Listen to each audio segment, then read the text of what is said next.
so maybe we'll pull the 8 in there. And for a buck, $12 exacta box with some serious prices, I'll play around 9th at Oaklawn, 6, 9, 10, and 8. All right, Ron is in the paddock for the upcoming next stakes race at Gulfstream. We'll take a listen to what he has to say. I'll come back and give my thoughts. Stay tuned. Favorite is at 9-2. And that's Bell Laura. So I thought it was a wide open affair. So I took a shot with the number 9 horse in here, and that's Warlike.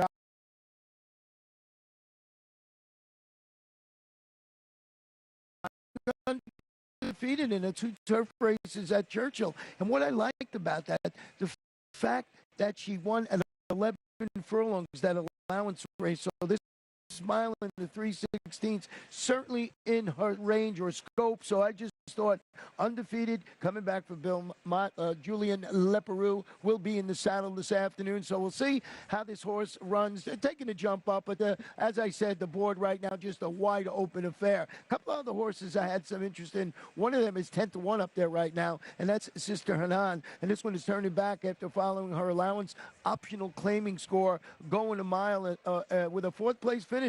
And that was in the 12 furlong grade 3 La Prevalente. So I just thought this horse certainly has proven to me that this mile in 3/16 is a spot that she can get the job done this afternoon at a bit of a price in here. And keeping with that wide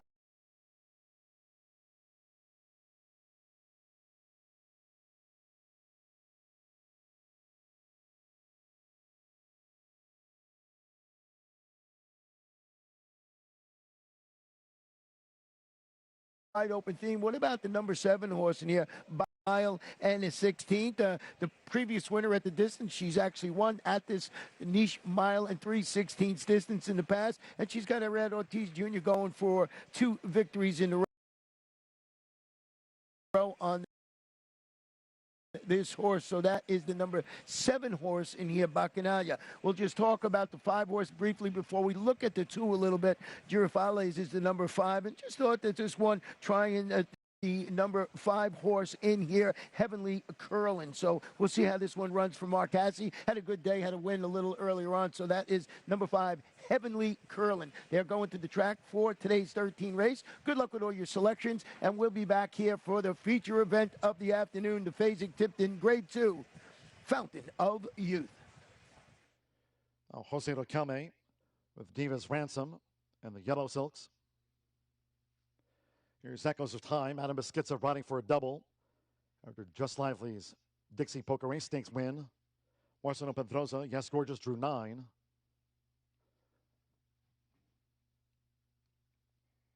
Now, Susie's Dream has the rail draw. Sean Bridgebahan with a couple of winners here on the Saturday card. New Vocations Day at the races.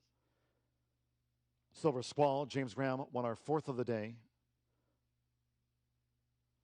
Waiting for Silver Squall and Play Unified. Stand by for a start at 6 furlongs. One more.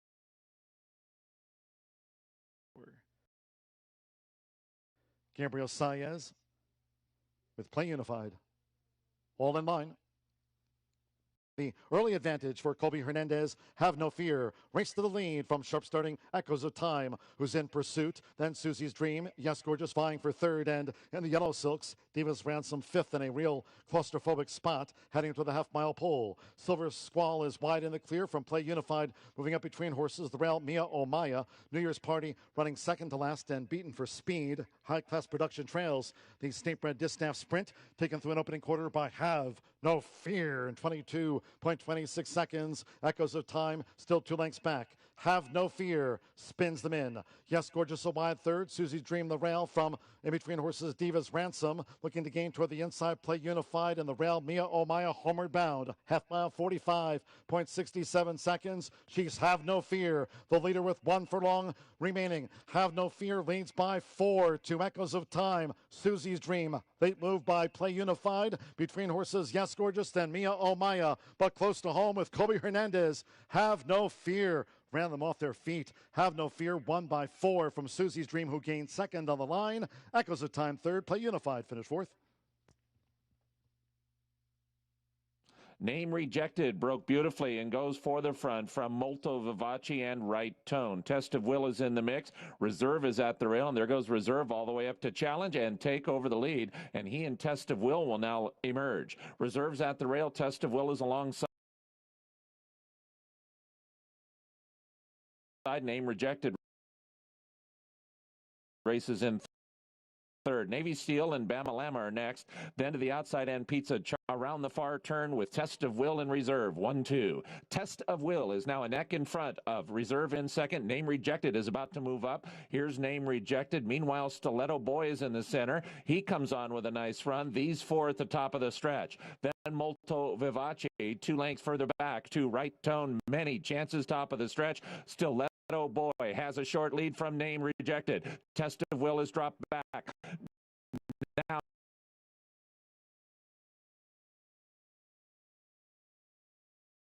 Rejected still very much part of this 3-horse battle to the wire. Molto Vivace has put his head in front. Stiletto Boy, Name Rejected, Molto Vivace. 3 wins, Steve Vasquez and Molto Vivace beat Name Rejected.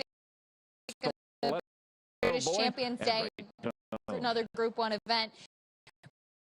Really good stuff from her training as well. By Lope de Vega, obviously Chad had a lot of success with that style and that Arcana sale. And Chad's been given some time. She warmed up beautifully out there on track. The other Chad Brown runner is 7 Bacchanal together last time out. She's been a bit tough to keep on the race, and they wasn't able to sustain it. Was more forward, and she's been on her toes.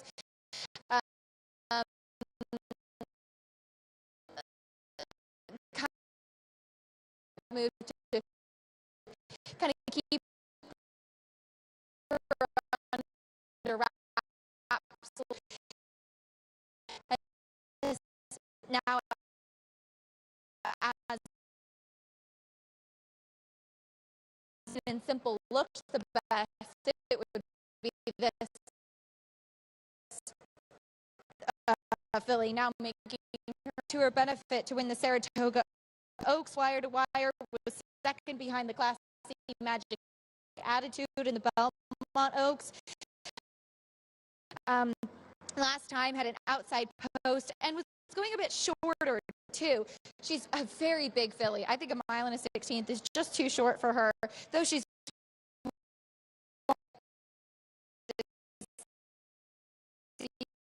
from her today. She's off of. She was facing some nice competition and has some class for what she did as a 3-year-old. Finally, the number 4, Tuned. She's had some trouble getting out of the gate in her last couple. She does tend to kind of throw her head up early on. She does that in her warm-up sometimes too, being a little bit playful with the pony right now. That's just kind of a typical of her. Unfortunately, she doesn't just kind of keep that head down, but she's got Junior Alvarado up today. Very soft hand rider. I think that should actually suit her well, as there she goes throwing that head up again. She's shown up in every one of her U.S. races, won at Keeneland in her U.S. debut off of a layoff in 2020, and now 21. She's had 4 good starts, so hasn't been able to get to the winner's circle, but hopefully she breaks a little bit cleaner today, keeps in that forward kind of momentum. Tepid favorite with the 2, Bella Laura, as Juan Avila and Edgar Zayas look for another winner here as they wrap up their warm-ups for the very one.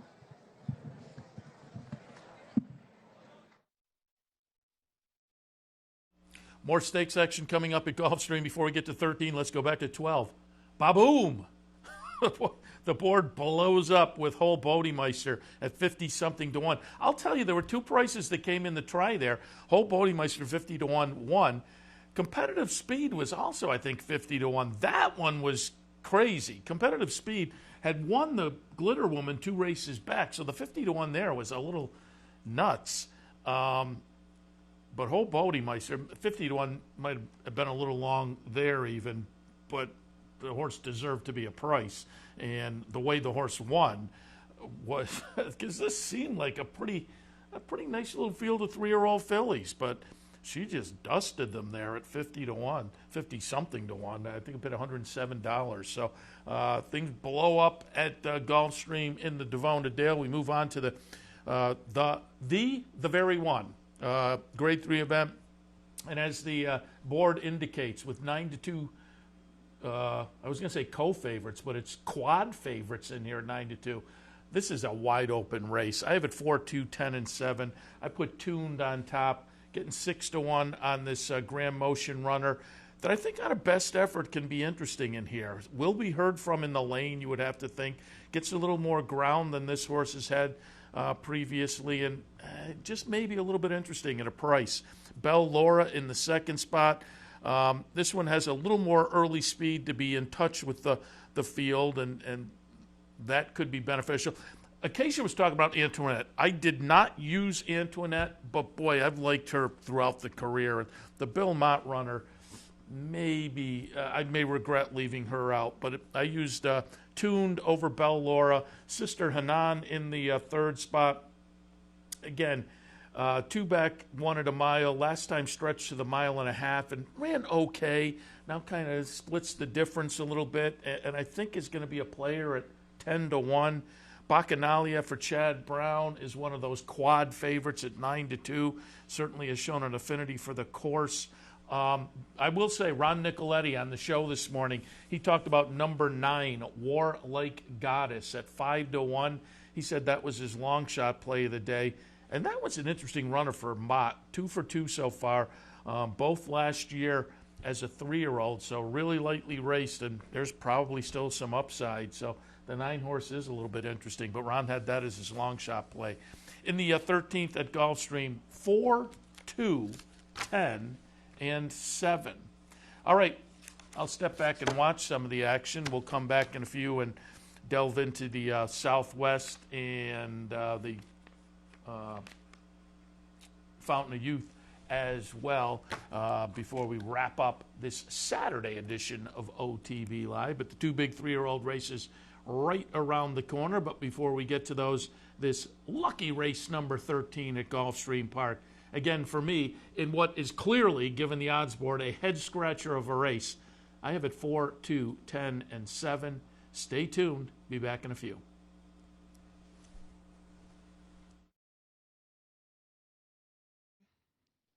Antoinette in the blue colors. Warlike Goddess. 3 more waiting for Tuned, Heavenly Curlin. And from the outside, Sister Hanan.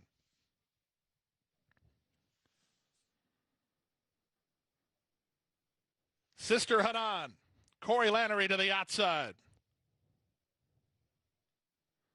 They're in the gate.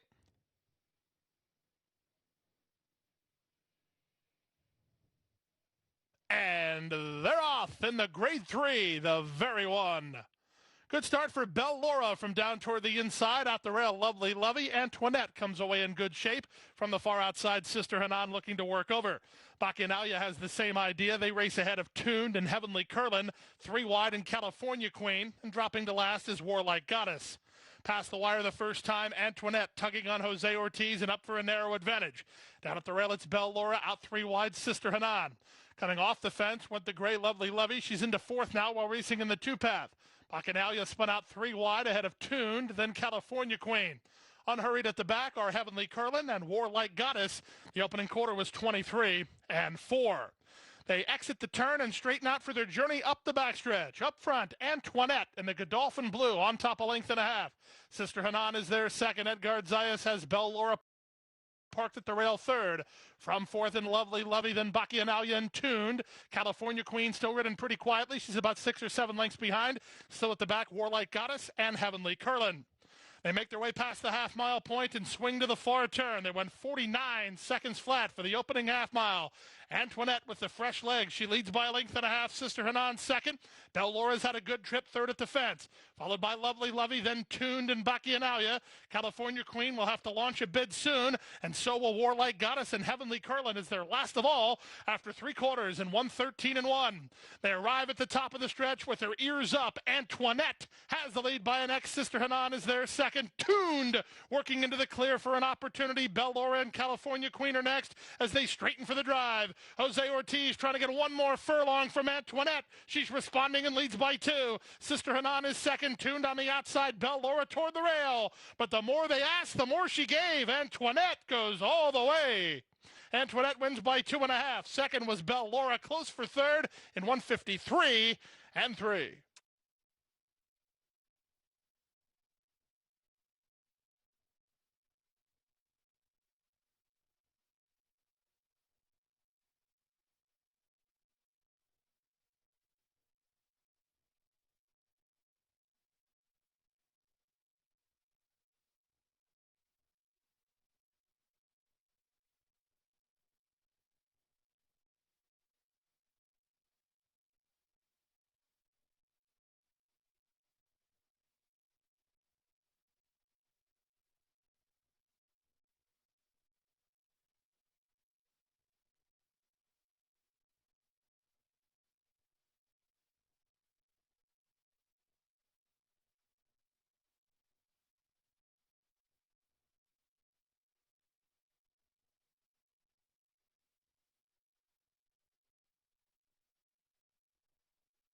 Number 3, Antoinette first. Number 2, Belle Laura second. Number 10, Sister Hanan third. Number 4, Tuned was fourth. Number 9, Warlike Goddess finished fifth. 3, 2, 10, 4, 9. It's official. The grade 3, the very one, goes to Antoinette.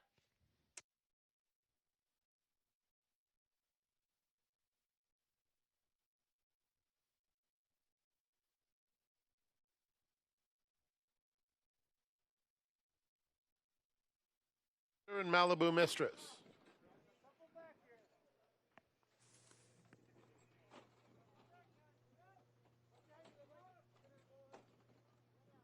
They're in the gate.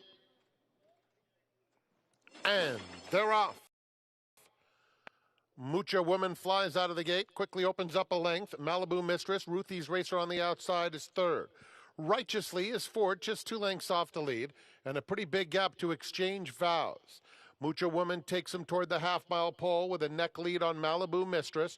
A length and a half, Righteously at the rail. Ruthie's Racer, a close-up 4, just 2 off the pace. 8 back to Exchange Vows. They're heading to the 3/8. It's Mucha Woman on the outside and Malibu Mistress dueling to the 3 furlong pole together. They race right together, stride for stride. 3 back, Ruthie's Racer takes third, then Righteously and Exchange Vows. Approaching the quarter pole, Malibu Mistress has a head in front. Mucha Woman comes back. On the outside of them, Ruthie's Racer joins the party in third. Then Righteously in Exchange Vows. They're at the top of the stretch. Malibu Mistress clinging to the lead. On the outside, Mucha Woman trying hard in second. They're followed by Ruthie's Racer. They're coming to the 16th pole. It's Malibu Mistress by a length and a half to Mucha Woman. Mucha Woman trying to come back one last time.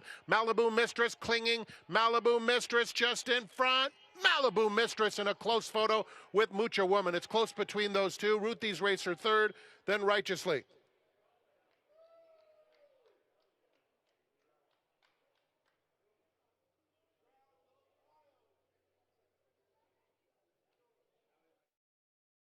Quality.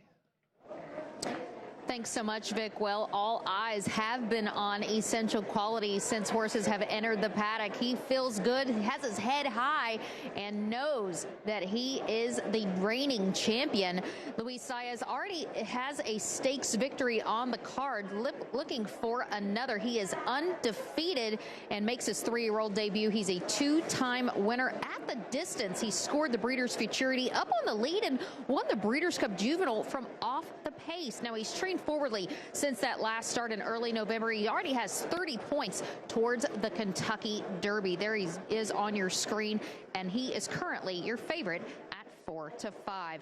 Talking about the other one who is earning just as much respect is the number 4 Jackie's Warrior, Joel Rosario, another stakes winner on today's card. This one from the barn of Steve Asmussen. He was undefeated in 4 starts, including a pair of grade 1s. He scored all of those gate to wire before losing to Essential Quality in the Breeders' Cup Juvenile. He ran 4th. That was also his first time stretching out to a mile and a 16th. He is still looking for his first win at 2 turns. Now, Asmussen has won 3 Southwest Stakes, including last year with Silver Prospector. Steve has 2 in this field, as he also sends out Safa's Day, the number 2, a big long shot, at 35-1. It's not a 3-year-old prep without talking about trainer Bob Baffert. He ships in the number 7 Spielberg, named for the famous director Martin Garcia, aboard right now 6-1. This horse won the grade 2 Los Al Futurity at today's distance back in December, but he does exit a well-beaten 4th in the grade 3 Bob Lewis at his backyard at Santa Anita late last month. Bob said he was never really involved, kind of struggled all the way around. He wasn't originally nominated to the race when it was carded several weeks ago, but nominations were reopened when the race was carded for today, and Bob said, well, he worked well on February 21st at Santa Anita, so he's going to give him another shot. Plus, it's an easy ship from Los Angeles here to Little Rock, Arkansas, and just a nice van ride to Hot Springs. So, nice little chance to see what Spielberg can do at Oaklawn. Right now he sits at 6-1, but just to his inside is a big shot at 21-1 with the number 6 Woodhouse. David Cabrera aboard for trainer C.R. Trout. He makes a stakes debut today, exits allowance runners over the mud to run 3rd, beaten just a length. That was also his first time versus winners. He stalked the pace, hit some traffic. That was a solid effort off the freshening from the maiden debut in early December. He's a little anxious in the stall, so they're probably going to keep him walking and keep him busy. But heavy favoritism on the juvenile champion, as that is Essential Quality. He's already got 30 points towards the Kentucky Derby. He can go now if he wants to. 17 total points allowed in this race, 10 for the winner, as this is the 56th running of the Southwest, a grade 3 event, $750,000 purse for 3-year-olds, as they will contest a mile and a 16th. We are 10 minutes to post. Good luck.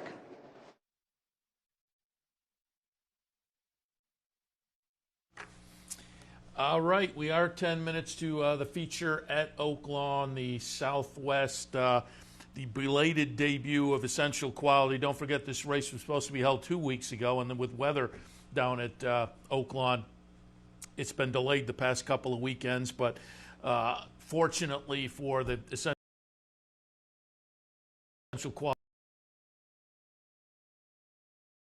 Quality team, and Jackie's Warrior as well, they were based on a fairground, so they were able to keep working out and whatnot as opposed to having been based at Oaklawn. That wouldn't have been the case necessarily with the weather. Spielberg out in Southern California, he comes in with workouts under the belt, and it's a Bob Baffert horse. I have it 4-1-7-2. I'm going to take a little pop at Jackie's Warrior. Minor upset, I'm assuming. Yeah, 6-5 versus 4-5. Essential Quality, the champ, no arguments. I just thought Jackie's Warrior, we were lucky enough to see her a couple of times up at see him up a couple of times up at Saratoga in the Saratoga Special, and the Hopeful went on to win the Champagne. Don't forget, went off as the favorite. Essential Quality won. Jackie's Warrior went off as the favorite in the Breeders' Cup Juvenile. First time around 2 turns. Now comes back, that was the Juvenile, now comes back with that experience, newly turned 3-year-old, little added maturity, that speed as a weapon. This is really intriguing to me. So I'll take a little shot with Jackie's Warrior over Essential Quality. Then you have to pay attention to Baffert horses in Arkansas. He's just so proficient when he comes to Oaklawn for whatever reason. And so I'll throw that one in the mix. Safa's Day is maybe a little bit interesting at 31-1 as the other Asmussen horse, who I think could be a player as well, certainly underneath. But in the Oaklawn 10th, the Southwest, I have it 4-1-7-2. At Gulfstream, yeah, I said I was going to regret leaving Antoinette off. At Toon, my pick, Alvarado was kind of sitting in a good spot, moving up, going down the backstretch and around the turn, and then found some room, and I thought was going to get some momentum and maybe go right on by, but then you could see after a couple strides, and not going to catch the winner, but I thought might be a decent second maybe. Batoon wound up 4th, just a little flat as they got into the last, 70 yards or so. But Antoinette, nice ride from Jose Ortiz, kind of taking control. And this is a good runner for Bill Mott. I've said I've liked Antoinette throughout the career. I just wasn't totally convinced this afternoon, stepping in against older horses for the first time, but she looked good. She's now a player in this older filly and mare division on the turf this year. Looked good, winning the very one at Gulfstream in the 13th. And we turn the page to the 14th. The Fountain of Youth, and all eyes will be on Greatest Honor. And let me see what our odds are currently. Greatest Honor 9-5 on the morning line, currently 3-5. I'm not sure this should be a 3-5 favorite.